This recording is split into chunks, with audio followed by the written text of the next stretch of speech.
இது திருப்பி திருப்பி சொல்றேன், புதுசா வர தயாரிப்பாளர்கள் நீங்க செலக்ட் பண்ற டைரக்டர் தெளிவா இருக்காரான்னு செக் பண்ணிக்கோங்க. தெளிவா இருந்தா அவர் நம்பி தாராளமா படம் பண்ணுங்க. ஒருவேளை தெளிவு இல்லைன்னா அவரை தெளிவுபடுத்தின பிறகு படம் பண்ணுங்க. ஏன்னா போட்ட காசு அப்பதான் எடுக்க முடியும். சின்ன படங்கள்ல டைரக்ட் பண்ண இயக்குனர்கள், இப்படி சின்ன சின்ன படங்களை தயாரிச்ச தயாரிப்பாளர்கள், இப்படி சின்ன சின்ன படத்துல நடிச்ச நடிகர்கள் ஹாலிவுட் சினிமா வரைக்கும் போயிட்டாங்க. ஆனா ஆரம்ப காலம் இப்படி சின்ன படத்துல தான் அவங்க லைஃப் ஆரம்பிச்சிருக்குது. அதனால சின்ன படம் எடுக்கிறவங்க அத்தனை பேருமே ஒரு நல்ல படம் எடுக்கிறதுக்கு தயவு செய்து முயற்சி பண்ணுங்க. பணத்தை போடுறீங்க, வட்டிக்கு வாங்கியோ வீட்டு அடமானம் வச்சோ எப்படியோ கஷ்டப்பட்டு தானே அந்த காசை போடுறீங்க. அந்த காசை திருப்பி எடுக்கணும்ல. ஏன் அந்த ஒரு அசால்ட்டா இருக்கீங்க அப்படின்னு தெரியல. பண்ணுங்க.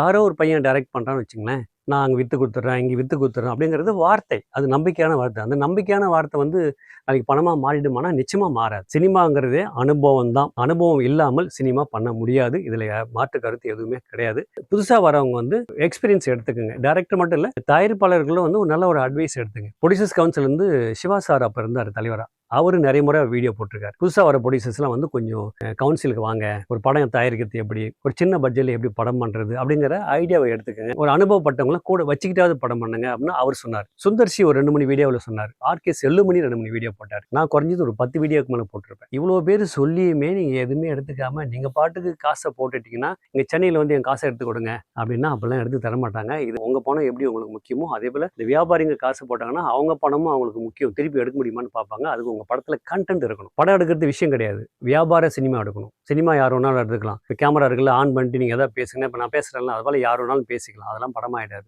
கதை எல்லாருக்கும் எழுத முடியும், அது சினிமா கதையா மாறாது. ஒயிட் பேப்பர்ல எடுத்து எழுத ஆரம்பிக்கும் போது வியாபாரம் அங்கே வந்துடணும். அதுதான் சினிமா. அங்கதான் நேரத்தை முழுசா ஸ்பெண்ட் பண்ணணும். கேமரா எடுத்து நேரம் ஸ்பாட்டுக்கு போயிட்டு அங்க பாத்துக்கலாம். அப்புறம் அங்க இருந்தா டப்பிங்ல பாத்துக்கலாம். அப்புறம் ஆர்ஆர்ல எங்கேயும் பார்க்க முடியாது. ஒரு கதையை முதல்ல எடுத்துக்கிட்டு ஒரு ரூமுக்குள்ள உட்காந்து முதல்ல பர்ஃபெக்டா எழுதணும். அந்த கதையை முழுமையான கதையா மாற்றி அதுக்கு ஸ்க்ரீன் பிளே பண்ணி வசனம் எழுதி ஒரு பவுண்டட் ஸ்கிரிப்டா மாற்றி அதுக்கப்புறம் கேரக்டரேஷன் பிரிச்சு, லொகேஷன் பிரிச்சு, அது டேவா நைட்டா, அதுக்கப்புறம் தான் நீங்க பட்ஜெட் போட முடியும். அப்போ அந்த பட்ஜெட் எவ்வளவு ஷார்ட்டா நம்ம குறைக்க முடியும். குறைச்சி அது என்ன பிளான் பண்ணீங்களோ அந்த பிளான் பிரகாரம் நீங்க கொண்டு போயிட்டு முடிச்சு அந்த பட்ஜெட்டுக்குள்ள திருப்பி ரிட்டர்ன் வரும். அப்புறம் போஸ்ட் ப்ரொடக்ஷன்ஸ் நல்ல அனுபவப்பட்ட கூட பண்ணணும். ஒரு எடிட்டிங்ல சொதப்பினீங்கன்னா படமே சொதப்பிடும். ஒரு ஆர்ஆர் தப்பா பண்ணீங்கன்னா படம் சொதப்பிடும். ஒரு 5.1 போயிட்டு கரெக்டாக பிடிக்கலன்னா ஆடியோ சொதப்பிடும். இப்படி ஒரு இடமே உங்களுக்கு செக் பாயிண்ட் இருக்கு. இதெல்லாம் எப்படி சரி பண்ண முடியும்னா, ஒன்று வேலையை கற்றுக்கிட்டு பண்ணணும், இல்லை வேலை கற்றுவங்களை கூட வச்சுக்கிட்டு பண்ணணும். 2 வழி தான். அதனால் தோக்கிற ரூட்டுக்கு போகாதீங்க. சினிமான்றது ஆரோக்கியமாக சூப்பராக இருக்குது. நல்லா இருக்கவே தான் சினிமாவில் இருந்தவங்க அத்தனை பேர் தான் நீங்கள் அங்கே அரசியல் காலத்தில் சினிமா ஆகிறதுக்கு துடிச்சிக்கிட்டு இருக்காங்க. அப்படிப்பட்ட ஒரு நல்ல சினிமாவிலேருந்து எல்லாரும் போயிருக்கிறாங்க. இங்கே யார் வேணாலும் ஜெயிக்கலாம், எப்போ வேணாலும் ஜெயிக்கலாம். சினிமா கதவு திறந்தே தான் இருக்குது. இவங்க தான் வரணும், இப்படி தான் ஜெயிக்கணும் அப்படின்னு எந்த தடையுமே இங்கே கிடையாது. தொழிலை கற்றுக்குங்க, தொழிலை தெரிஞ்சவங்களை கூட வச்சுக்கோங்க. நிச்சயமாக உங்களால் சின்ன படத்திலே ஜெயிக்க முடியும். பை.